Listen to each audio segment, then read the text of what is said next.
Meet the Muslim who cracked history's most famous code. It's safe to say that there is no ancient writing system that has captured the attention of anyone who came across it the way Egyptian hieroglyphic writing has. For centuries, emperors, scholars, travelers, grave robbers, and many others have stopped by the walls of Egypt's enduring monuments to examine the mysterious symbols and images etched into the stone, thinking about what they might mean.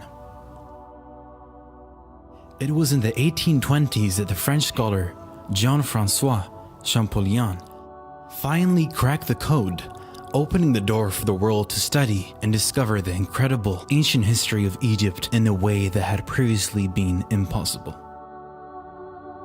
But was Champollion really the first person to successfully decipher the Egyptian hieroglyphs? He certainly deserves credit for his groundbreaking achievement in Egyptology.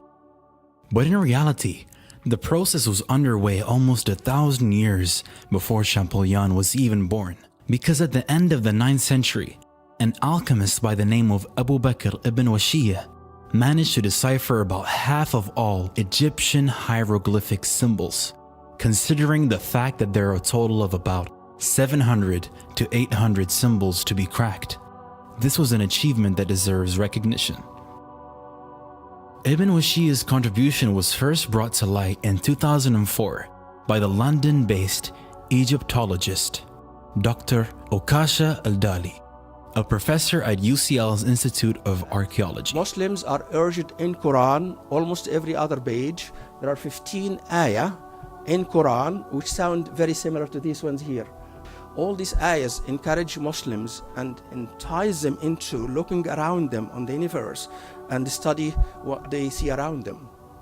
So it's not just a natural curiosity of human beings that encourage Arabs to take interest in ancient Egypt. It is all these ayahs in Quran that entice and encourage Muslims to take a closer look and study the world around them, the world of the ancient civilizations, ancient cultures, if only to establish the reasons of this demise and learn the fate and avoid it. If people were whatever wrong they did and they were destroyed as a result, the Muslims should learn the lesson and don't do the same. Al-Dali did extensive research on the study of ancient Egypt in medieval Arab Islamic writing and convincingly argued that not only did Muslims express a deep interest in the study of ancient civilizations, but that they could also correctly decipher Egyptian hieroglyphic script. But who was this Ibn Washiyah? And why was he trying to decipher the hieroglyphs in the first place? The little information we have about his background is hopelessly confusing.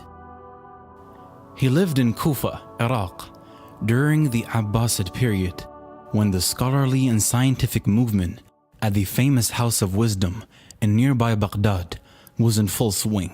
And he was an alchemist, which was probably in the hope of discovering the ancient Egyptians' secrets of alchemy that he was trying to decipher, their mysterious system of writing. He hacked other cryptic alphabets as well, 93 of them, in fact including alphabets used by the ancient Babylonian, Egyptian, Semitic, Hellenistic, and Hindu civilizations.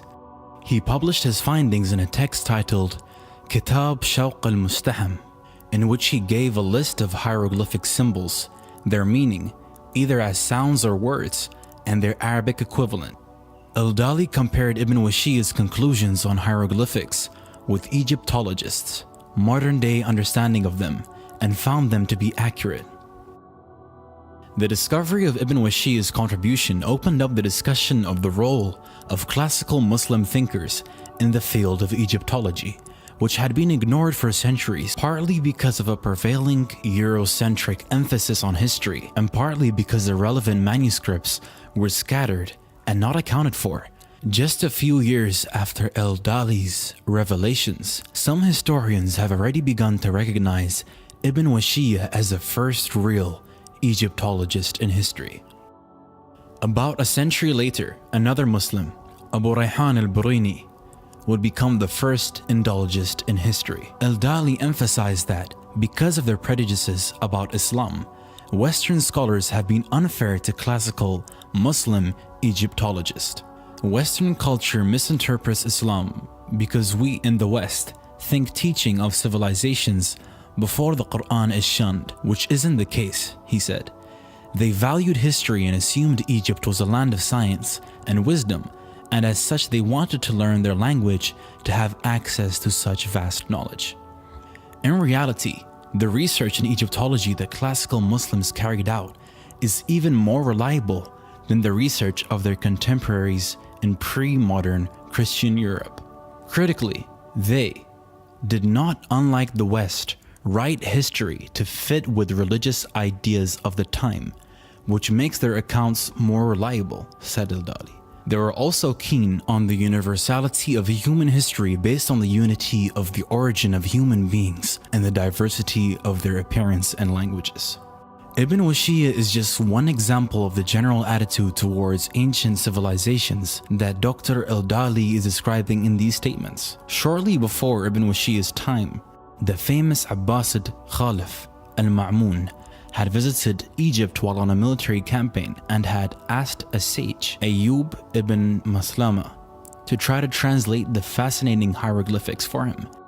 Ayyub failed, but Ma'mun at least managed to force open the blocked entrance to the Great Pyramid at Giza that tourists still use today.